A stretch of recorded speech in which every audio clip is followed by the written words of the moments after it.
Bien, jóvenes, buenos días.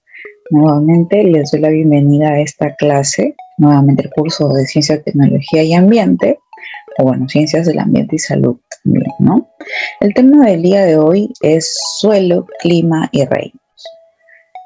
Vamos a tratar de ver más que todo, cuando hablamos de suelo y clima, todavía estamos viendo hasta cierto punto factores abióticos, ¿no? Es decir, que no tiene vida, ¿no? Dentro del clima vamos a ver temas de temperatura, en fin, vamos a ir tocando cada uno de ellos. Ya cuando entremos netamente parte del suelo y reino ya es netamente bióticos con contenido de vida, ¿no? Muy bien, iniciemos.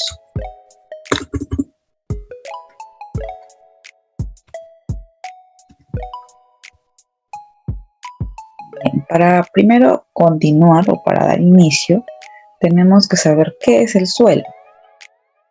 El suelo es una mezcla de minerales, materia orgánica, bacterias, agua y aire. Y esto se forma por la acción de la temperatura, el agua, el viento, los animales y las plantas sobre las rocas. Y estos factores descomponen las rocas en particular muy finas y así forman el suelo. La formación de 2 centímetros de suelo tarda siglos y existen muchas clases de suelo. Esto se debe a que las rocas, el clima, la vegetación varían de un sitio a otro, ¿no? Y esto es justamente parte en realidad de cómo nosotros podemos determinar, ¿no?, la creación de lo que vendría a ser el suelo, lo que nosotros vemos a diario y prácticamente lo que vendría a ser donde nosotros pisamos, ¿no? Pero es justamente la mezcla de todo esto, ¿no?, que va a permitir la formación del suelo. Ahora, para esto vamos a manejar también una estructura del suelo, y dentro de una estructura tenemos el horizonte O, A, E, B, C y F, que justamente poseemos una imagen donde cada horizonte va a poseer características específicas, dentro de las cuales, ¿no?, también se va a manejar un estrato específico. Es decir, si nosotros lo vemos, ¿no?, nosotros usualmente pisamos aquí, en esta parte, en la superficie, ¿no? Pero esto es lo que nosotros no vemos. Y como podemos darnos cuenta en este extracto que hemos sacado, todas las capas y todos los horizontes son diferentes, ¿no? Y es ahorita que vamos a ver justamente este tema. Tenemos el horizonte R, ¿no? Y el horizonte R básicamente es un material rocoso y es la roca madre. Prácticamente si iniciamos desde el centro, es en la parte inicial del suelo, ¿no? Después tenemos el horizonte C, que vendría a ser el subsuelo, que también está conformado justamente de material rocoso, formado más que todo por roca desmenuzada, ¿no? Ya como estamos viendo, ya no es literalmente roca, ya están pedacitos, ¿no? Y también ya un poco desmenuzado y hasta cierto punto medio terroso se puede ver, ¿no? Luego tenemos el horizonte B, que justamente está ya por encima nuevamente de el horizonte C, que vendría a ser la zona de precipitado y carente de humus. Entonces, ¿qué pasa en este horizonte B?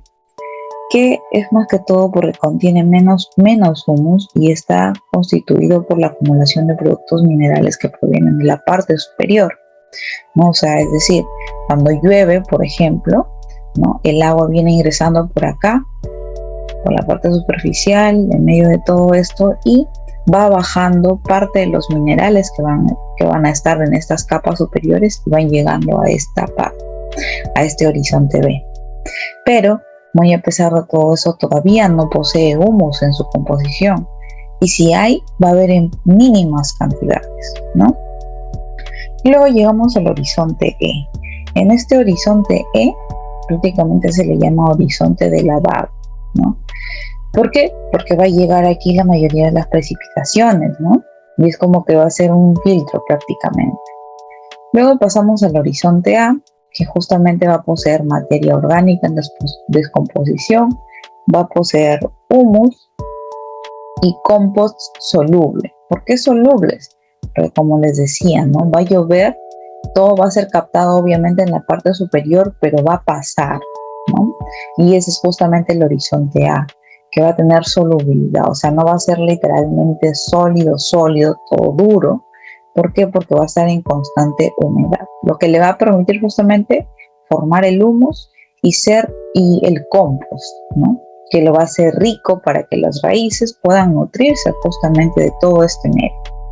Y tenemos finalmente el horizonte O, que tiene materia orgánica y detritos, ¿no? Todo lo que se va a caer justamente en la superficie del suelo. Por ejemplo, a veces yo estoy pasando por un terreno, ¿no? Y estoy comiendo un plátano y dejo mi cáscara de plátano en ese terreno. O he estado preparándome una ensalada en un camping, en una salida al campo, y dejo mis verduras, ¿no? Mi tomate, mi apio, en fin. Como es materia orgánica, ¿no? Justamente lo que está constituido, se va a ir descomponiendo y va a generar los detritos para poder enriquecer esta parte del suelo. Ojo, porque es materia orgánica. Y no estoy hablando de plástico, de tenopor, de los platos, los cubiertos, no. Estoy hablando netamente de las cáscaras del plátano, estoy hablando de la cáscara de tomate, del apio, el perejil, no sé, en fin, todo lo que se vaya a descomponer. Ahora, si empezamos por la parte superior contando, la roca madre o el horizonte R definitivamente está al fondo, ¿no?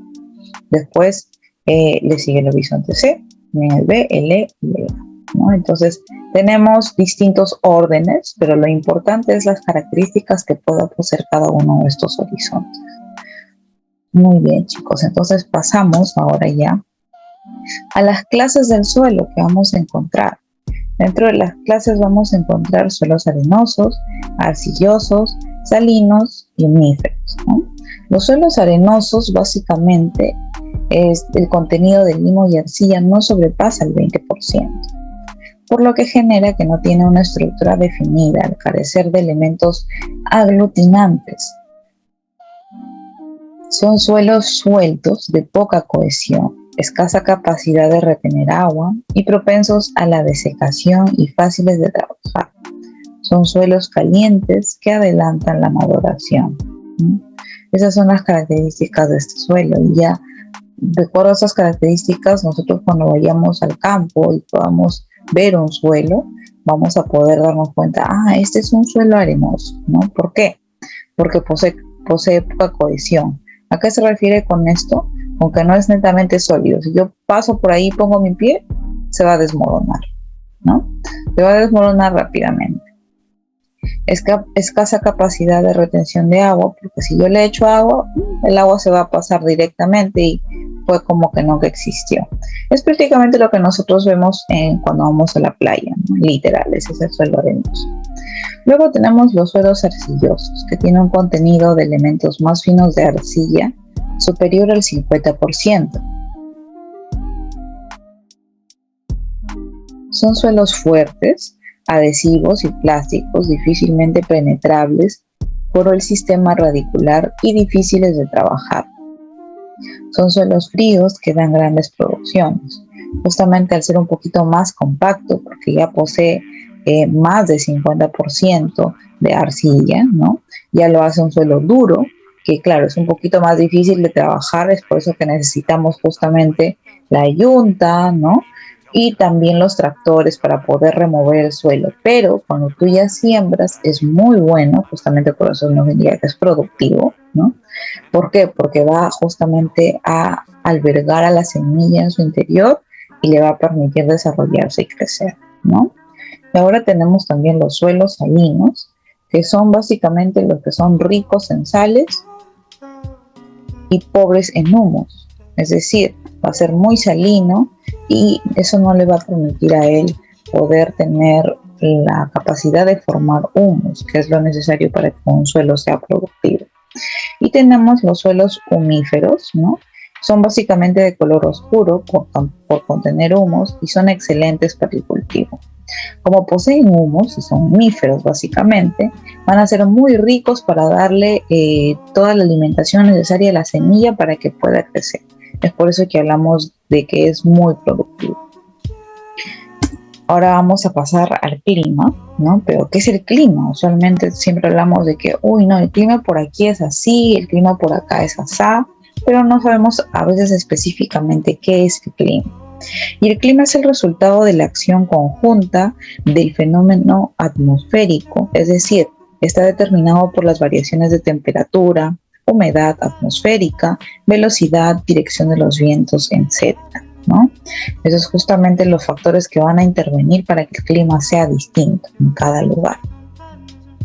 Ahora, dentro de esto vamos a ver ciertos elementos del clima, ¿no? Como les mencionábamos, a ver a la temperatura, que es justamente el mayor o menor nivel de calentamiento que se percibe en un lugar y se expresa en grados de temperatura, es decir, el grado de calor o frío que tiene un cuerpo en un momento determinado, ¿no? Es decir, por ejemplo, cuando hace mucho sol, la temperatura suele ser mucho más alta. Cuando ya las nubes están justamente cubriendo, ¿no?, el cielo y hay mucho viento, la temperatura suele bajar, ¿no? Entonces eso ya dependerá bastante de las características del lugar, pero básicamente es el grado de frío o calor medido en grados centígrados, ¿no?, que un cuerpo o un lugar puede poseer. Ahora tenemos la humedad atmosférica, que se determina por la cantidad de vapor de agua que contiene la atmósfera y que proviene de los océanos, mares, ríos, lagos, bosques y suelos húmedos, ¿no? Justamente se determina, o su presencia es básicamente por el cuerpo de agua que puede existir en esa zona, ¿no? Por ejemplo, la zona de la costa suele ser mucho más húmeda. ¿Por qué? Porque está bastante cercana al océano, ¿no? Pero también las zonas que poseen una laguna cerca, un río cerca, del mismo modo. ¿Por qué? Porque es parte normal del ciclo del agua, ¿no? Que se dé cierta evaporación del agua. Es decir, que ciertas moléculas menos pesadas del agua vayan subiendo en forma de vapor y justamente se encuentren dentro del medio, ¿no?, como que presentes en el aire. Y esto es lo que nos va a dar justamente la humedad atmosférica. Ahora tenemos la presión atmosférica, que es la presión atmosférica, es el peso del aire sobre la superficie terrestre y sobre los cuerpos que están sobre ella, ¿no? Básicamente el peso que va a tener el aire. Nosotros a nivel del mar, es decir, cuando vamos a la zona costa, nuestra presión atmosférica viene a ser de una atmósfera. Ya se ha evaluado, se ha estudiado, ¿no? Pero si nosotros nos sumergimos debajo del mar a por lo menos unos 10 metros, ¿no?, o si vamos a bucear, por ejemplo, nuestra presión atmosférica ya aumenta en una atmósfera más cada 10 metros de profundidad. ¿Por qué? Porque va a ser más pesado, ¿no? ¿Por qué? Porque el agua es más pesada, entonces es por eso que nos da prácticamente una presión más, porque el peso del aire ya va a ser superior, ¿no? Incluso si vamos, por ejemplo, a las zonas más altoandinas, como por ejemplo en Huaraz, ¿no?, y vamos a la zona más alta, la presión es distinta también, ¿no? Va a ser menor porque vamos a estar más cerca justamente hasta cierto punto a mayor altitud, ¿no? Ahora tenemos también los vientos, que son masas de aire que están en movimiento, que según su dirección y velocidad alteran el tiempo atmosférico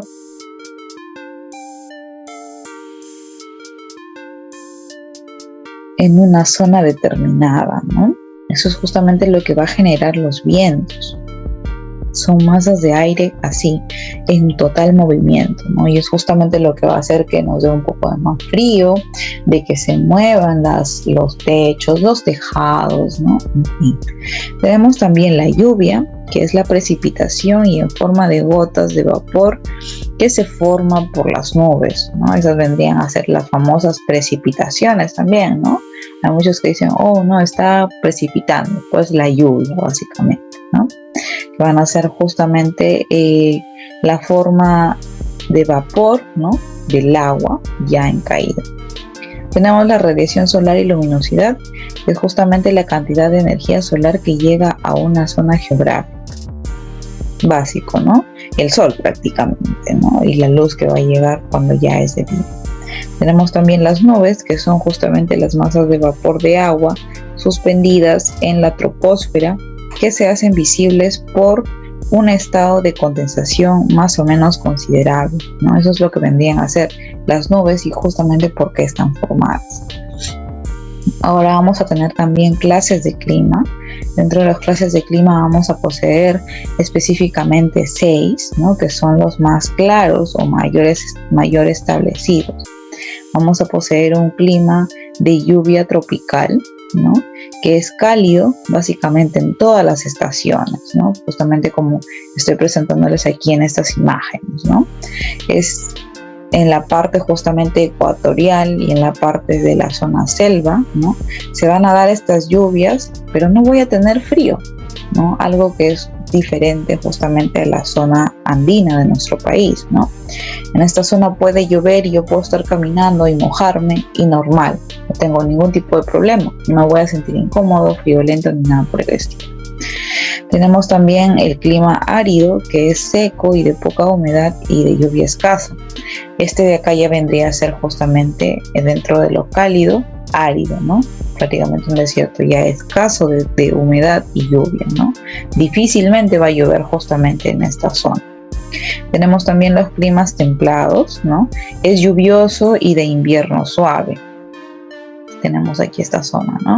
O sea, va a llover, pero hasta cierto punto no va a ser mucho frío, ¿no? O sea, no va a ser como que yo ya llueve y tipo me tengo que abrigar sí o sí porque me voy a congelar, ¿no? Es un poco más leve el invierno que se va a sentir en estas zonas. Tenemos también el boreal, que es de bosques y nieve, es de invierno riguroso, ¿no? En este caso, por ejemplo, hay zonas alpininas que cuando es invierno hace un frío, pero totalmente hasta ser incontrolable, ¿no? Donde sí o sí tienes que abrigarte. Es más, hasta cierto punto, por ejemplo, en las zonas andinas de nuestro país, en la zona sur, el invierno es tan crudo, ¿no? Que les empieza a partir justamente la piel, se te empieza a secar la piel y se te empieza a partir y a quemar, ¿no? Tenemos también el clima frío, ¿no? Que es un invierno riguroso y con nieve, que es donde ya empieza literalmente a nevar y vamos a ver esta característica física, ¿no? Y tenemos el clima polar, que es de frío intenso y de nieve todo el año. Hasta cierto punto en nuestro país no tenemos todavía ese clima, ¿no? Justamente es al ser polar, nos está indicando que dentro del globo terráqueo se da justamente en el polo sur y en el polo norte, ¿no? Ahí, si tú quieres ver nieve todo el año, te vas a vivir justamente a esas zonas, ¿no? Y vamos a hablar ahora de ciertos componentes bióticos, como les decía, ¿no? A ciertos componentes que ya tienen vida totalmente. Es decir, son los seres vivos que se caracterizan principalmente por tener como unidad fundamental a la célula, ¿no? Dentro de ello también poseen un ciclo de vida y pueden moverse por sí mismos, a excepción obviamente de las plantas, ¿no? Pero de todas maneras presentan vida, ¿no? Van a poder desarrollarse normalmente. Ahora, dentro de esto vamos a tener justamente 5 reinos, no vamos a hablar de los reinos ya en específico, pero específicamente el día de hoy vamos a hablar de estos 3, el reino monera, el reino protista y el reino fungi. Ya para la siguiente temática vamos a ver estos 2 reinos, ¿no? Que son un poquito más complejos, poseen dentro de ellos hasta cierto punto mayores características más complejas, ¿no? Y un mejor desarrollo. Tenemos en el reino monera, básicamente son seres muy primitivos, unicelulares, ¿no? Microscópicos y muy abundantes en la naturaleza. Los 2 grandes grupos comprendidos en los moneras son las bacterias y las algas azules, ¿no? Entonces aquí vamos a tener, por ejemplo, las bacterias, las cianobacterias y las arqueas, ¿no? Que es justamente lo que se almacena o se encuentran comprendidos dentro de este reino. Hay muchas bacterias que, por ejemplo, a nosotros nos puede generar la gripe. Hay muchas bacterias que son beneficiosas en realidad para nuestro organismo también. Muchas de ellas, en su mayoría, en realidad son malas, pero estos justamente son o están dentro del reino monera, ¿no? Y ciertas algas que justamente también van a cumplir un rol. No quiere decir que sean netamente vegetales, ¿no? Pero están dentro justamente de este reino monera, ¿no? Por su simplicidad, más que todo. Ahora vamos a pasar al reino protista, ¿no? Y dentro de este reino protista vamos a entender que son seres microscópicos, unicelulares, o sea, van a tener solo una célula, ¿no? Que lo va a conformar prácticamente todo su ser. Y vamos a tener distintos tipos, ¿no? Más que todo estos 5. Las clorofitas, vamos a tener la sarcodina, el mastigóforo, los clióforos y los esporozoos, ¿no? Parte de esos organismos justamente estoy presentándoles aquí, ¿no? Para que ustedes puedan tener una idea de cuáles son y cómo son.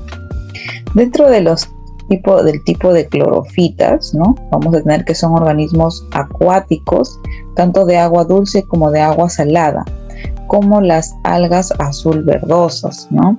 Entonces, esas es básicamente las clorofitas. Acá, por ejemplo, vamos a poseer ciertas clorofitas que son azul verdosas.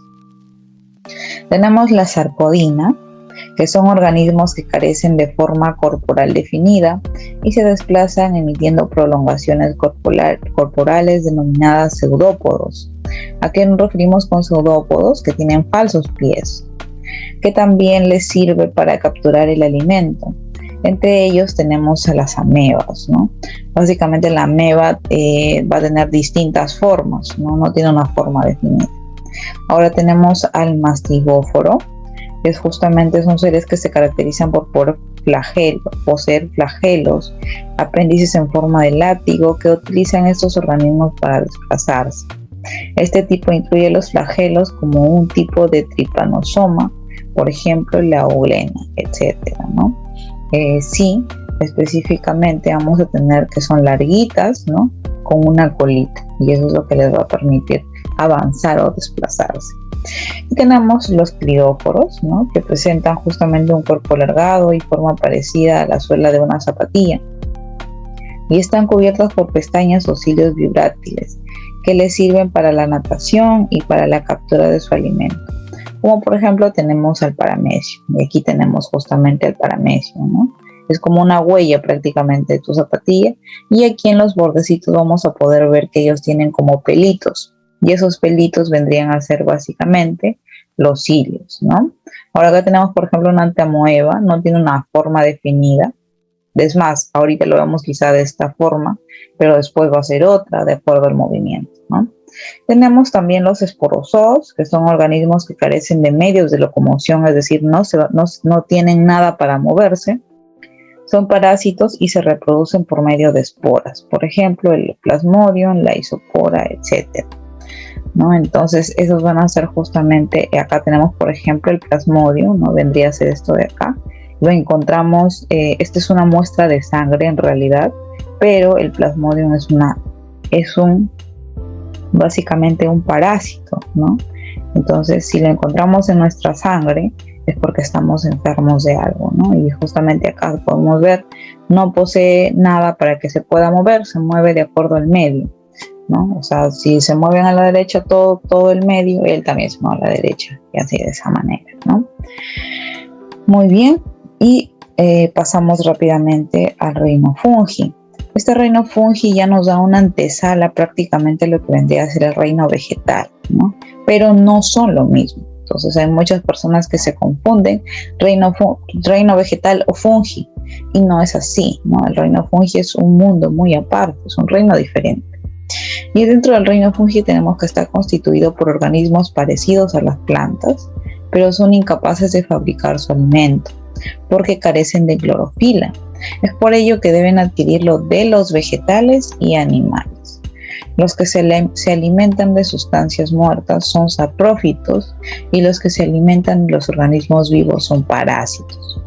Entre ellos vamos a tener justamente al moho de pan, las orejas de palo, las setas o sombreritos, la colmenilla, la levadura, etcétera, ¿no? Por ejemplo, acá tenemos sombreritos, y también a veces cuando nosotros, es más, pueden hacer la prueba.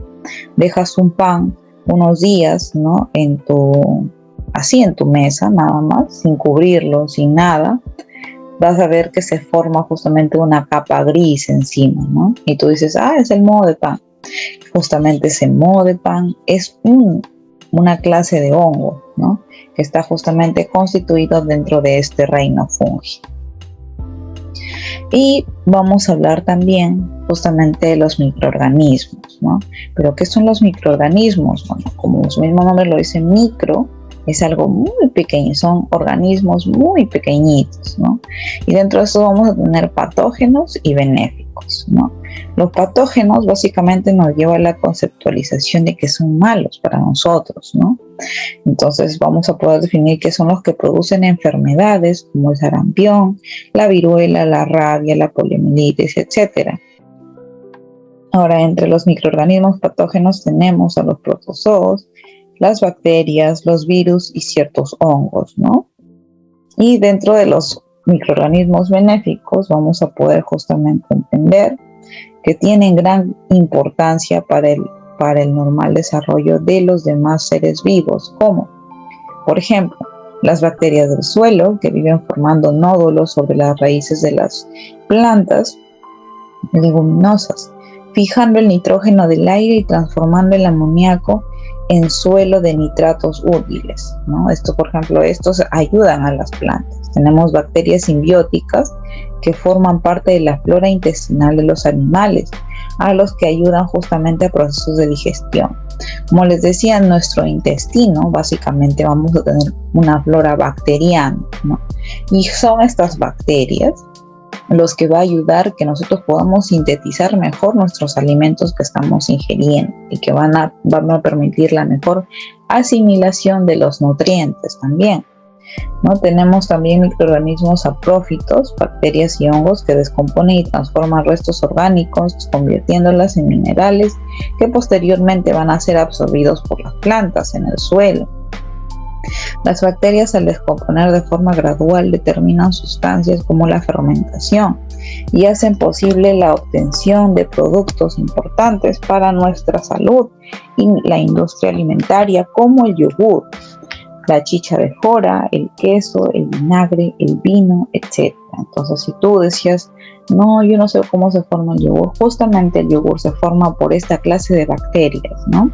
De esta clase de microorganismos que tú los agregas a la leche y van a fabricar justamente este producto que va a contener cepas microbianas para que nuestro organismo pueda funcionar mejor. Tenemos también, mediante la fermentación ocasionada por hongos, que se obtiene la cerveza, el pan y ácidos orgánicos de alta pureza. Los hongos además son utilizados para la alimentación.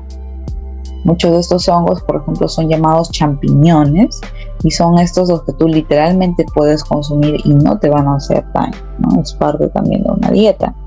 Y en la medicina, mediante la utilización de bacterias cuya virulencia o agresividad ha sido disminuida por acción del calor o sustancias químicas, es que se logran las vacunas, que son básicamente lo que nos va a proporcionar inmunidad adquirida activa, ¿no? Por ejemplo, el virus que hemos vivido, ¿no? El COVID-19.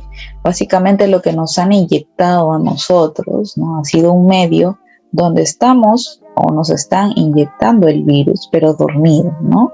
Ya sometido obviamente a características diferentes para que él no pueda ser activo en nuestro organismo. De esta manera, nuestros glóbulos blancos, cuando ingresa este virus dormido, ¿no? Cuando ingresa la vacuna, empiezan a analizarlo, ¿no? Empiezan a analizarlo y a decir, este tiene esas características, entonces lo puedo atacar de esta manera, lo puedo atacar de la otra. Y es por eso que cuando te vuelve a dar, o mejor dicho, te vuelves a contagiar, tus glóbulos blancos ya saben qué lo puede matar, cómo lo pueden contrarrestar. Entonces, esa es la idea justamente de las vacunas, ¿no? Muy bien, chicos, de esa manera terminamos, ¿no? Estos temas que han sido bastantes aclaradores, ¿no? Y hemos podido poseer ciertos ejemplos a lo largo de ellos. Así que espero que les haya interesado, que hayan entendido un poco más. De todas maneras, están invitados justamente a poder consultarme cualquier cosa que les haya quedado en duda, ¿no? Dentro de justamente estas clases. Muy bien, chicos, muchas gracias y nos estamos viendo posteriormente.